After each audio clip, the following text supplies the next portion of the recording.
Okay. When we talk about event handlers, how do you handle an event? You, as a Prosper expert, there is a library of about 800 plus functions that you select from. That's the API. You select from to handle this event. So, what is an event function? An event function, it's not a function by itself, it's an event. Okay? We said, how do you handle an event? By running an event function. So, an event handler contains a zero or more event functions.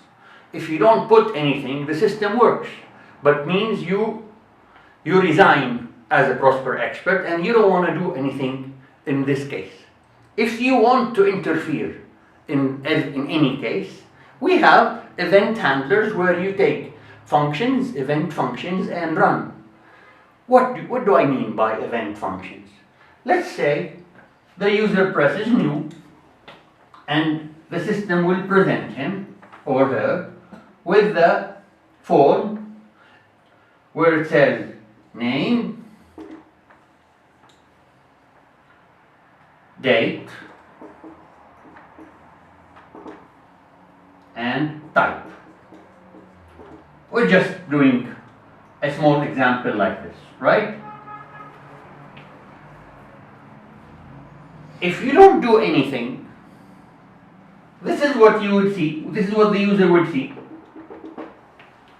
Would see an empty form with an OK and a cancel at the bottom, right?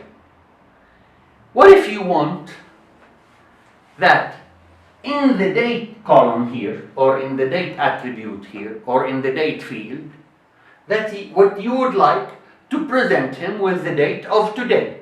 So he doesn't have to enter.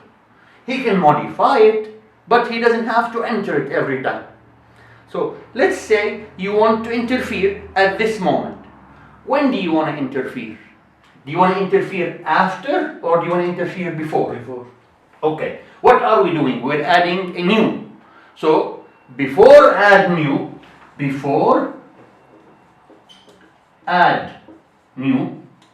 what do you want to do? You want to run a function. What does that function is? What does that function do? That function, I want to take this column and fill it with the date of today.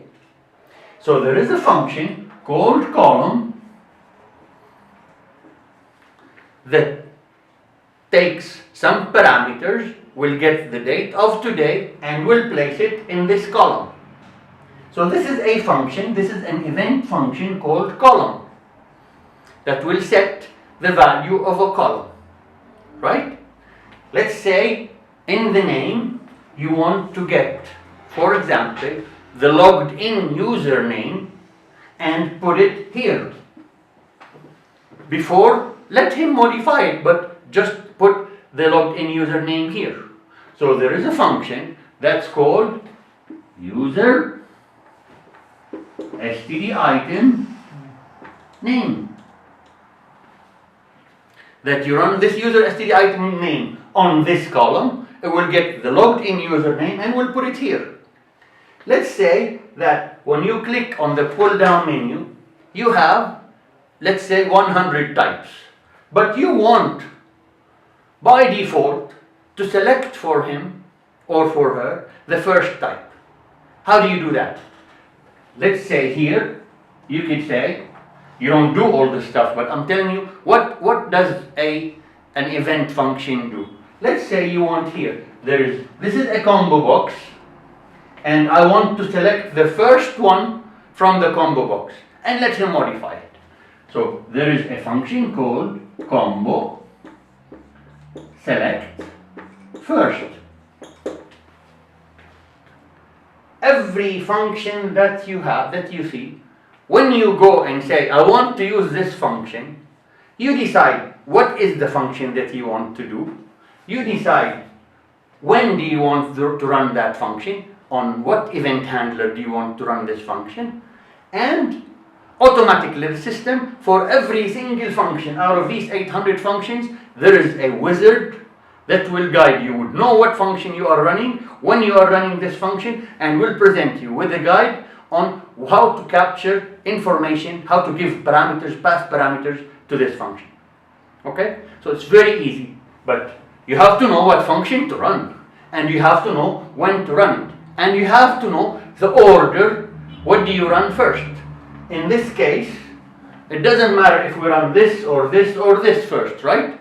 But in many other cases, no, it does matter what do you run with each. So this is what I mean by an event function.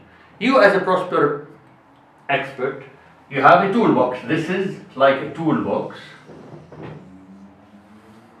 that has 800 functions.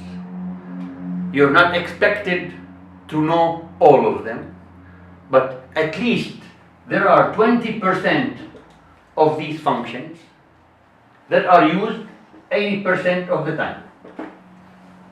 So if you know only 20% of these functions that are used 80% of the time, you will be more than enough.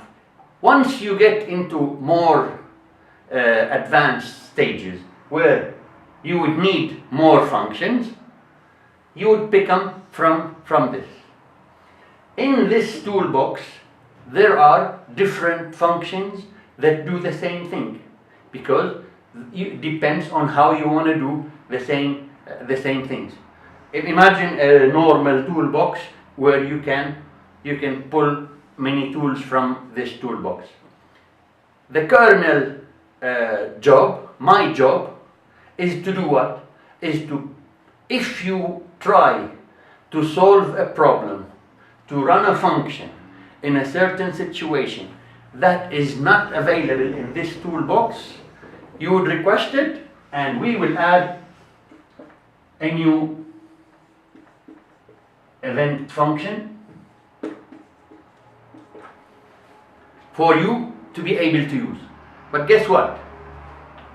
The column function, you can use it in any database, in any situation. The user standard item name, you can use it in any database. Every single function in this one, there is no function in here that is specific to a certain customer. It is specific to a certain situation. It does something to the database, it reads something from the database. Okay? Thank you.